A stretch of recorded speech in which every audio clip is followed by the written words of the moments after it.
Baik kawan-kawan, salam bahagia, sukses selalu buat Anda di siang hari ini dan untuk ke depan.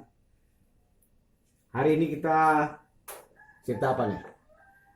Sepertinya kita masih cerita berbagi informasi, berbagi pengalaman tentang masih kayu juga. Kali ini kita coba menceritakan tetap kayu endemik Indonesia, khususnya Riau. Saat ini kayunya yang ada ini kita bahas adalah kayu tembusu. Kayu tembusu ini selain dikenal nama perdagangannya kayu tembusu, ada juga yang menyebut kayu ini kayu tembonsu, ada yang menyebut tembesu, namun tetap merujuk pada hal yang sama, tembesu atau tembusu kalau nama perdagangannya. Di daerah lain kayu ini biasa disebut kalau daerah Jawa, biasa Pulau Jawa menyebutnya dengan nama tembesu. Ada juga di daerah Sumatera, sebagian Sumatera menyebut tamosu, tembusu, atau tembusu talang maupun tembusu rawa. Tembusu rawang di kawasan Pulau Sumatera. Sementara di belahan lain di Kalimantan disebut tembesu. Namun di Sulawesi disebut anrali, kolaki, apa lagi tuh? Kulaki atau nosu. Nah, itu bagi saudara-saudara kita yang di Sulawesi menyebutnya seperti itu. Nah, bagi bangsa lain di luar Indonesia, itu bangsa Burma atau negara Burma menyebutnya Anan atau Ananma. Terus di belahan lain, kalau Thailand menyebutkan Krau atau Tansau, nama dari tembusu. Di Kamboja disebut Tataro, Tatao, apa Tatro, Tatrao gitu, kira-kira seperti itu. Di Vietnam disebut Trai. Sementara di belahan lain, daerah UK, USA atau Burma, ada juga yang menyebut Burma Yellow Heart, kuning hati ini maksudnya. Atau di Jerman disebut Sumatera Elzenhaus. Susah juga nyebutnya karena saya tidak pandai bahasa Jerman. Kemudian ada yang di daerah Sabah disebut termasuk. Malaysia menyebut dengan tembesu. Kemudian di Filipina, orang Filipin menyebutnya dengan urung. Kalau urung dalam bahasa Jawa setahu saya belum. Nah, ini kayak tembusu. Sementara Prancis, Jerman, Itali, Belanda, Spain, Sarawak, UK, USA ada juga yang menyebut tembusu talang. Ada yang menyebut tembusu talang. Selanjutnya untuk nama Latin, nama biologi, nama botani, atau nama ilmiahnya itu fragrans rocks. Saya tidak paham bahasa Latin, jadi kira-kira seperti itu. Nah, untuk klasifikasi tanaman ini, takson ilmiahnya itu kerajaannya atau kingdomnya plantae atau tumbuhan. Sub kingdom itu Trachyobionta atau tumbuhan berpembuluh bahasa Indonesianya. Kemudian superdivisi Spermatophyta menghasilkan biji. Kemudian divisinya adalah Magnoliophyta atau tumbuhan berbunga. Jadi tumbuhan ini berbunga dan berbiji.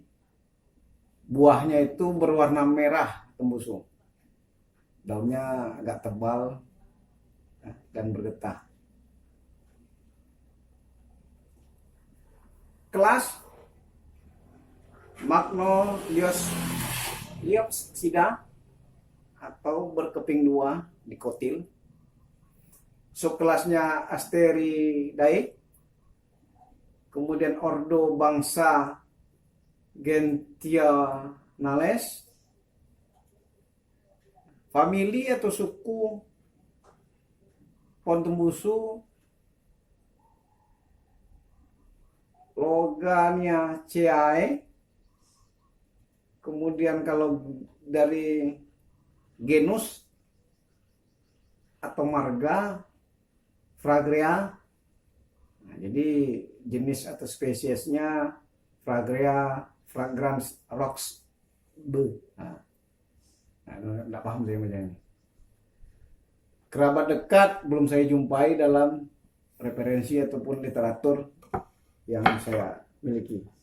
Nah, dari kisah para penebang kayu, para tukang sinso kayu di hutan, ataupun pengalaman saya melihat mereka mengolah kayu ini di hutan. Umumnya kayu-kayu tembusu ini adalah tumbangan lama saat pembukaan lahan, karena kalau yang masih hidup itu dilindungi pohonnya, terlalu berisiko untuk menebang karena dianggap illegal logging atau pembalakan liar. Kayu-kayu ini, tembusu ini saya peroleh dari tumbangan lama, jadi saya tidak menembang pohon-pohon yang masih hidup. Nah, mereka cerita kalau menumbang kayu tembusu dari awal dulu, era-era 60-70 sampai 80-an itu, pohon ini begitu ditumbang, ditunggu dulu rontok kayunya, daun-daunnya rontok, paling tidak sekitar 2 minggu, baru bisa diolah menjadi balok ataupun papan.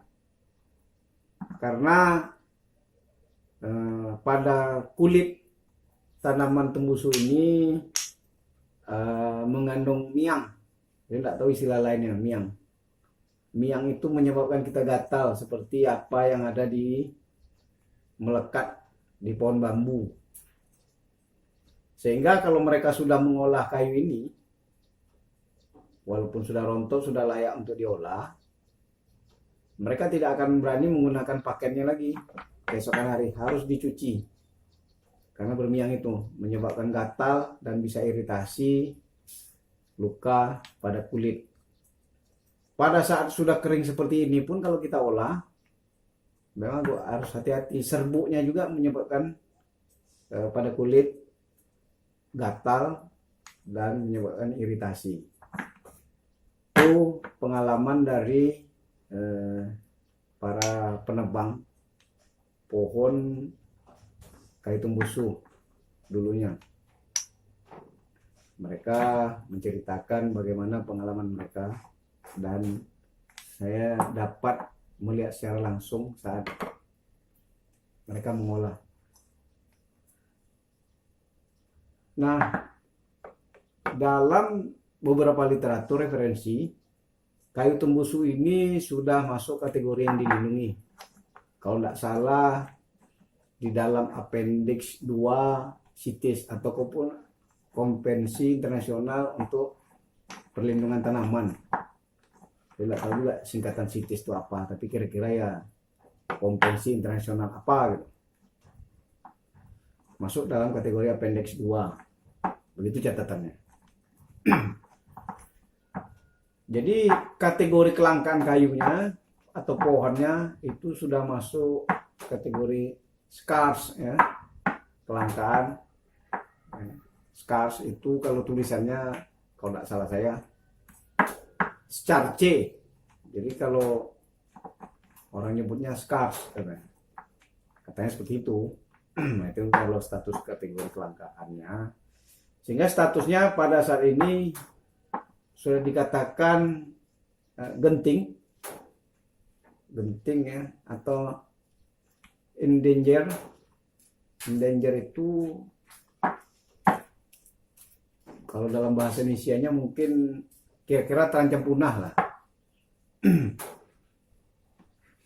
Saya melihatnya kenapa dia terancam punah, karena hampir kita jelajahi kawasan-kawasan hutan primer dalam satu blok sekitar 40 hektar itu nyaris kita tidak temukan pohon tembusu. Kalaupun ada 1 atau 2 batang saja indukannya, sehingga sudah susah untuk melacak keberadaan pohon ini. Makanya dia dikatakan sudah langka ataupun hampir punah. Mungkin bisa saja karena pembukaan lahan secara besar-besaran di era 60, 70 hingga 80 dulunya. Mungkin kira-kira seperti itu. Jadi kalau genting tadi itu, kalau bahasa Inggrisnya tulisannya endangered. Nah, kalau kita bacanya, kalau nggak salah saya itu endanger, terancam punah. Nah, gambaran kayu terasnya atau hardwood figure, nah, gambaran kayunya. Nah, ini teras kayunya nih. Ini teras kayu rengas, ini kayu tembusu, nah, terasnya. Ini sudah agak dekat ke kulit atau ke gubal. Ini mungkin kira-kira di bagian tengahnya nih. Jadi berbeda antara kayu teras inti kayunya dengan kayu antara gubal dengan teras. Warnanya lebih cerah yang arah ke kulit.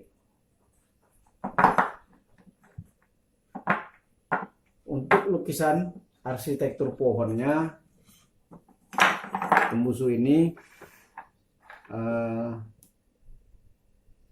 tinggi tajuk pohon itu kira-kira kalau tingginya itu sekitar 30 meter bahkan lebih. Yang pernah saya lihat tinggi pohonnya ada yang 30 sampai 35 di hutan-hutan primer. Namun sekarang sudah sulit untuk kita temui, kita jumpai. Kemudian panjang batang bebas cabang itu sekitar 15 meter atau lebih. Batang tegak tidak berwanir. Nah, ini berbeda dengan pohon rengas ataupun kempas ataupun merbau. Nah, kalau merbau, kempas dan rengas itu memiliki banir atau batres. Tembusu tidak ada. Tak memiliki banir, atau banir itu adalah akar yang tumbuh di atas permukaan tanah.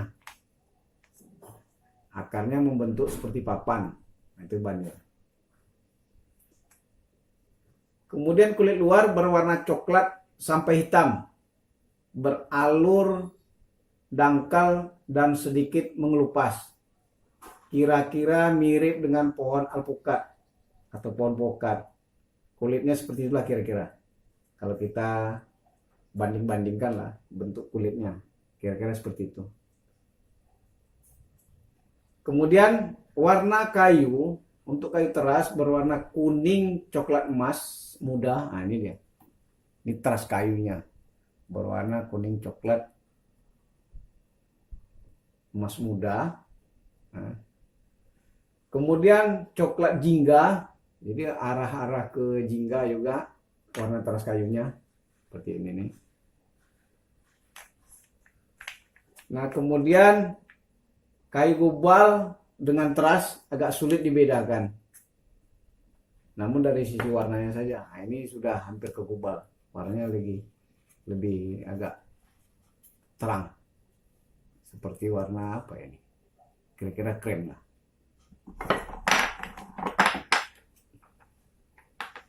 Terus ini tekstur kayu. Tekstur kayunya walaupun kita belum amplas sampai halus, beberapa kali amplas, tekstur kayu ini halus sampai agak halus dan merata. Tekstur kayu tembusu ini. Nah, dari bunyinya pun saja sudah terasa kayu ini adalah kayu keras.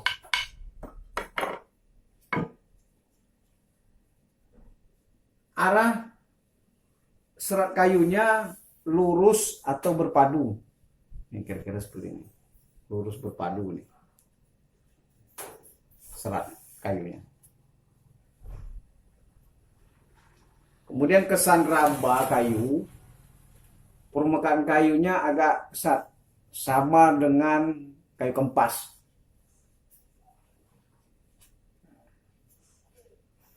Kemudian apa ya? Kembang susut kayu. Kembang susut kayunya bisa dikatakan sedang. Jadi hampir jarang kayu ini kalau kita olah akan baling. Ini kayaknya sudah saya coba racik. Ini sudah 1 tahun lebih nih kayunya. Cuma belum diketam rapi, hanya dipotong biasa saja, diracik-racik, dibelah. Jadi kembang susutnya tuh sedang untuk kayu tembusu ini. Daya retak kayunya rendah nih, kayunya. Daya retaknya rendah. Memang kalau untuk dipaku sulit ya, bisa pecah dia. Kemudian sifat pengerjaan kayunya mudah. Makanya banyak juga orang menjadikan kayu tembusu ini bisa diolah untuk beberapa keperluan. Karena kayunya mudah untuk diolah. Namun hati-hati dengan serbuk gergajian atau ketamannya itu. Seperti saya katakan tadi. Baik dalam pengamplasan. Karena bisa menyebabkan gatal atau iritasi pada kulit. Karena bermiang itu.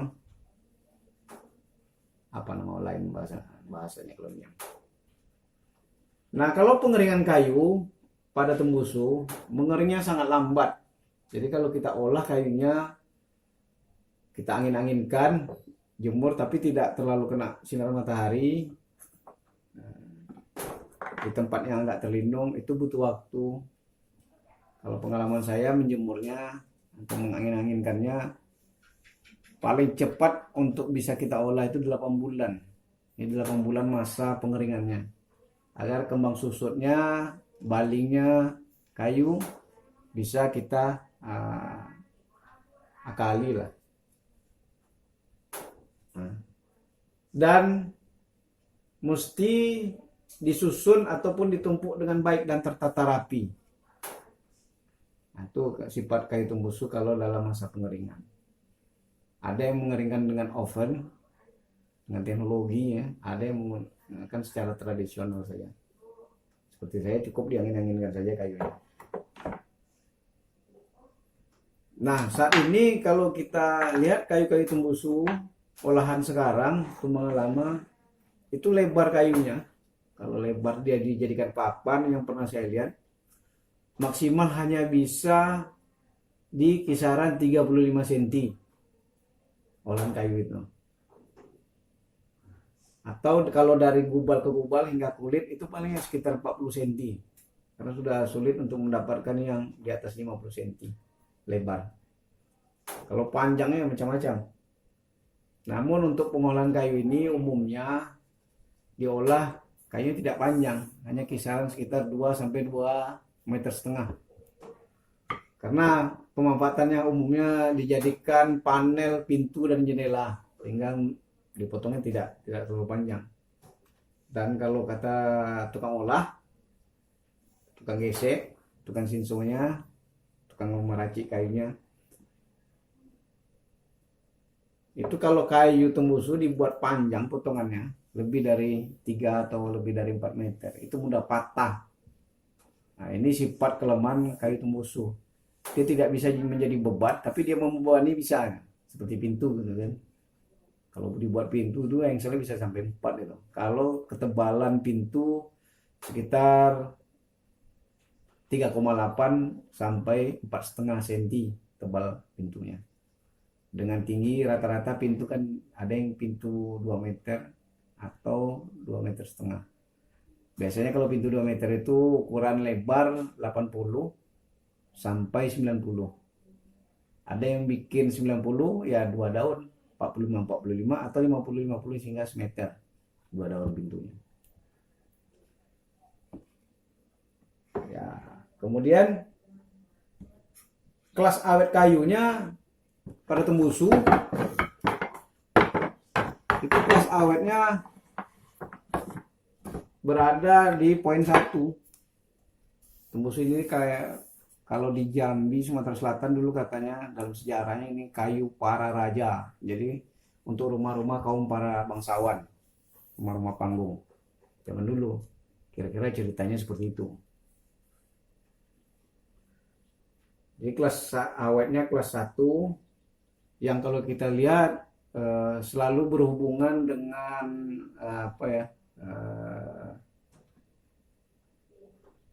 selalu berhubungan dengan lembab atau di atas tanah. Nah, itu bisa bertahan kayunya, terasnya ini sekitar 20 sampai 25 tahun. Tergantung juga cara pengolahannya juga seperti apa. Nah, kayu ini kalau mau lama tahan ya biasanya direndam sebelum diolah, itu dalam bentuk blok bulat, direndam dulu, dibenamkan. Kayunya berat kan, jadi dia bisa terbenam. Kira-kira orang-orang lokal di kampung-kampung seperti itu cara mengolahnya. Kemudian hanya dipengaruhi cuaca tetapi tidak terendam air dan kekurangan udara. Itu bisa mencapai 25 hingga 30 tahun. Di bawah atap tidak berhubungan dengan tanah lembab dan tidak kekurangan udara, itu tak terbatas jangka waktunya ini. Masa usia pakai kayu ini. Kemudian kalau dia dirawat dengan baik seperti di atas, tetapi dipelihara dengan baik dan dicat dengan teratur, itu waktu jangka waktunya tidak terbatas juga nih kayunya. Untuk serangan rayap tanah hampir tidak ada nih. Kalau dikatakan tidak pun hampir tidak ada.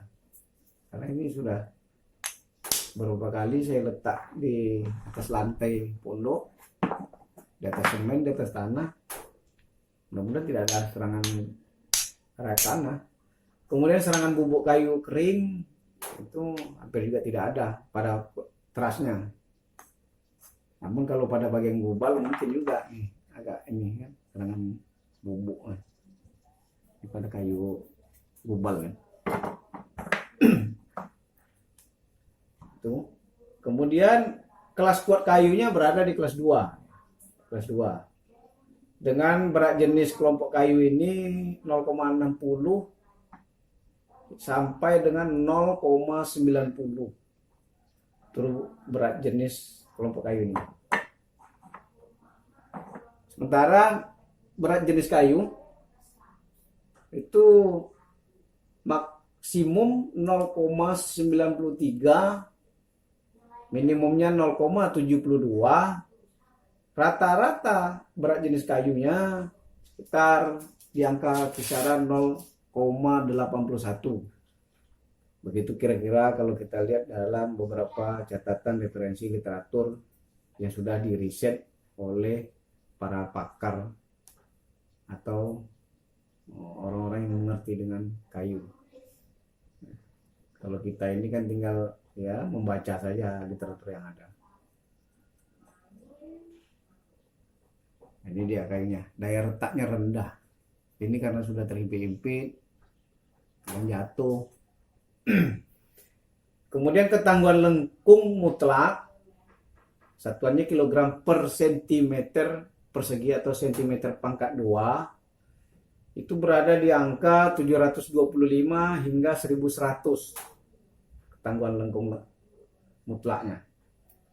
Untuk ketangguhan tekan mutlak, satuannya sama, kilogram per sentimeter persegi, sentimeter pangkat 2, 425 sampai dengan 650. Kemudian kayu tembusu,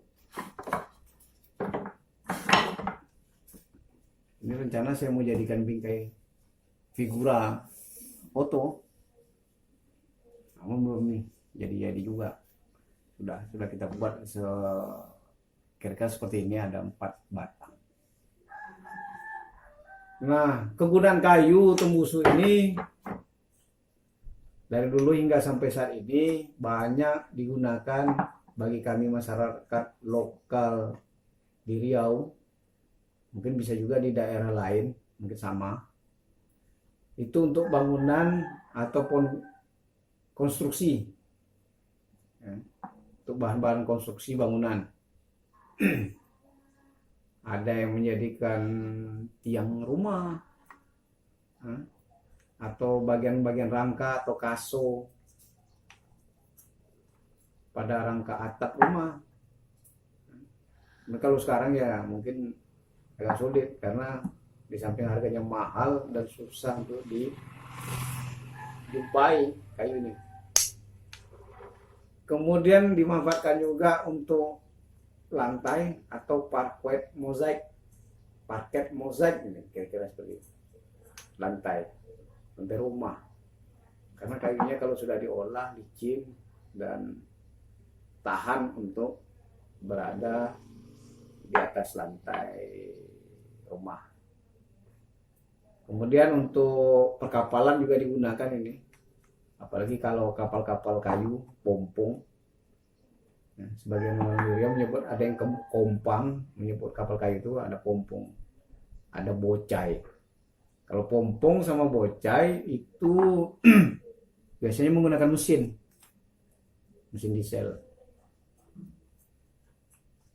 Terus ada juga yang memanfaatkan untuk bahan pembuatan mebel atau furniture. Nah, macam-macam ya. Tergantung selera juga. Ada yang, kalau saya biasanya saya buat untuk lantai meja. Nah, seperti ini. Cuman belum jadi nih, belum selesai. Ini kayu gabung-gabungan. Berarti ini tembusu, ini tembusu.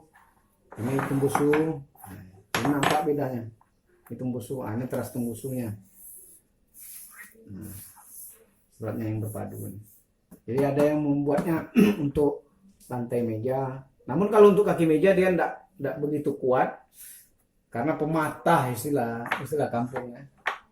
Kita kami di kampung itu pematah. Jadi dia tidak bisa untuk menjadi sebuah kaki meja memang untuk menahan beban. Kemudian dulunya juga dijadikan bantalan atau lagor untuk rumah. Kami menyebutnya bantalan itu lagor. Sebelum dipasang lantai itu dibuatkan dulu apanya, semacam kayu balok tarik gitu. Ukuran baloknya macam-macam. Ada yang ukuran 5-10, panjang terserah sesuai kebutuhan. Ada yang bikin 6-12 ukurannya. Maksudnya 6-12 itu 6 cm kali 12 cm. Kira-kira semacam papan. Atau 5-10 biasanya rata-rata untuk bantalannya. Namun ada juga ceritanya dulu, katanya sebagai bantalan kereta api juga dimanfaatkan kayu tembusu. Karena dia kayu yang termasuk awet dan tahan. Selanjutnya dijadikan bahan untuk panel pintu dan jendela rumah di Riau itu dulu hingga sekarang. Namun kalau sekarang ya sudah agak susah juga karena sudah susah untuk dicari bahan mentahnya nih kayunya. Dulu umumnya orang membuat jendela, panel jendela, pintu itu dari tembusu, berbahan kayu tembusu. Kemudian untuk papan dinding rumah, itu dulu dijadikan juga kayu musuhnya sebagai kayu papan dindingnya. Biasanya untuk kalau kayu papan dinding itu ukurannya, sortimennya itu biasanya ukuran tebal 2 cm, lebar papannya 20 sampai 25, panjang sesuai kebutuhan. Jadi kalau nanti diketam bersih, dapat juga lah tebalnya sekitar 1,8 atau 1,9 tebal kayunya. Selain itu dia dijadikan bahan untuk tiang listrik ataupun tiang telepon dulunya, sebelum pakai berbahan besi tiang listrik. Kita masih jumpai ya beberapa era-era 80 dulu tiang telepon ataupun tiang listrik di beberapa daerah dulunya, era-era 80 waktu kecil lah. Saya pikir dulu tiang